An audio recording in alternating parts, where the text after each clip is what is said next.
You're watching Wish TV, News 8 at 11 with Phil Sanchez. All right, welcome back. 2024 is shaping up to be a big election year. We go unfiltered tonight with two members of Indiana's best political team, Kip 2, Mario Maslamani. Let's talk about a number of things tonight, gentlemen, including the presidential race. But I want to start with your thoughts on the news that happened just a couple of hours ago, and that is the U.S. House voted to impeach Homeland Security Secretary Alejandro Mayorkas. Kip, you first on this one, sir. Yeah, I mean, I think it's, unprecedented what we're seeing now in American politics. Donald Trump tried to ruin the presidency, wants to have a dictatorship, wants to kowtow to Russia, and then today the House of Representatives does a sham impeachment process on Mayorkas because they said that he's mismanaging the border, which may be an accusation that's okay in a political campaign, but to impeach somebody for it is insane. And because he's not done anything that rises to the level of impeachment in any way, and the House refuses to fix immigration. They had a bill from the Senate that was probably the most conservative approach to immigration reform you could have, and they won't do it because Donald Trump told them not to do it. Mario, your thoughts? I think that what the House Republicans are doing are showing that we have a serious problem with this southern border. We actually don't have a border. We have a number of illegal immigrants coming into this country. And the problem is not even trying to create or add new laws, but Joe Biden and Mayorkas are not enforcing the laws that are currently on the books. That's the biggest problem. My cousin's an ICE agent. They're being told to stand down. The influx of illegal immigrants into this country right now, they understand that there is no border and that they have every opportunity to come into this country. And so it's not even creating new laws to try and make sure that the border is protected. It's enforcing the current laws. And that's what he's not doing. That's what Joe Biden is not doing. And I think even Democrat mayors around this country are realizing that because this border issue, the illegal immigration issue, is not just impacting the southern border, but it's also now impacting New York, impacting Chicago, other areas. Yeah. This is a serious problem that we are not doing anything to address or to fix. Yeah, and certainly we're going to hear about it on the campaign trail. So let's stick with the national politics now for a moment, okay? As we continue to hear a number of questions about President Biden's age and his memory, this is former President Trump continues to make controversial comments on the campaign trail. Mario, this is shaping up to be a circus of an election season, huh? Every time I think that they can't get do anything else, it seems like it's just gets even worse.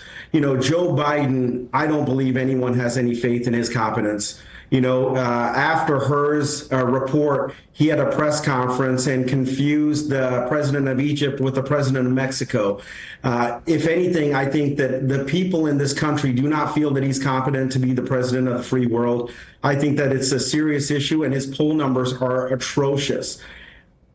If I were Trump, I would just keep my mouth quiet because Joe Biden is doing a great job of making sure that people want to make sure that Joe Biden doesn't have another 4 years. And so what Donald Trump needs to do is keep and stay on message. Easier said than done, right? Because people don't have any confidence that Joe Biden has the competence to run this country. Kip, I want to get your thoughts on what Mario had to say about President Biden and also what former President Trump said over the weekend. I mean, he made a number of controversial comments, and Mario, that's not going to be easy. Easier said than done, as you said, to make him not say much.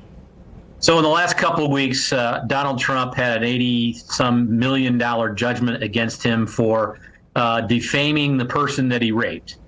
And Joe Biden misspeaks in a press conference, and the press and Republicans and Mario Maslamani think the big deal is that the president has misspoke. Every single person who deals with Joe Biden in private knows that he is fully with it.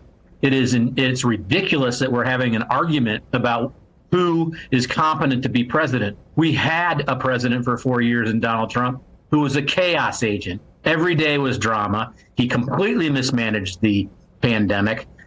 He has been incredibly accused, and he's got 93 some indictments against him He is not competent to be president. He wasn't competent to be president. We should be talking about what chaos there was when he was president, and do we want to return to that? Joe Biden has presided over an economy that is Kip, growing. let me just jump in real quick, and I want to get you both on this because these questions wouldn't be asked if it wasn't for the DOJ report, right? Yeah, the DOJ report was with an extraneous comment, and who also, by the way, didn't accuse him of doing any wrongdoing. Yeah. So it's ridiculous in the extreme. They said that he willfully held these documents, these classified documents, but what they were trying to argue is, or articulate, is that they wouldn't be able to prove him guilty because he sounded like an old man that was kind of like senile. That's terrible spin and not really what the report reflects. Okay, well, what does it reflect? Quickly. Out of those documents, you return them. They're still. But again, what it shows is there's two tiers of justice. For 30 years, he was from the Senate, vice president. One at a time. Just finish up here. Go ahead, Kip. We shouldn't be talking about this. Let's talk about the fact that Donald Trump's under 93 indictments, or how many it is currently, and the sitting president's under 0 indictments. It's not two-tier justice. It's the fact that Donald Trump is corrupt and insane. Okay. Mario, finish up. Go ahead. Phil, you're innocent until proven guilty, right? And Americans believe that there's a two-tier justice system. Now, Kip wants to talk about how there was chaos during Trump's presidency. Well, guess what? 401ks were doing well. People had money in their bank accounts. We didn't have such large credit card debt in this country. Interest rates were low. People felt good about the course and direction of the country. All right, gentlemen, that's about all we have time for tonight. Thank you so much. Always good to talk to you both. We leave on a couple of smiles. Thank you. We'll talk to you soon. Man, this is just the beginning. Oh, boy, the next 8 months are going to be fun. Thanks, Phil. We'll be right back. Thanks.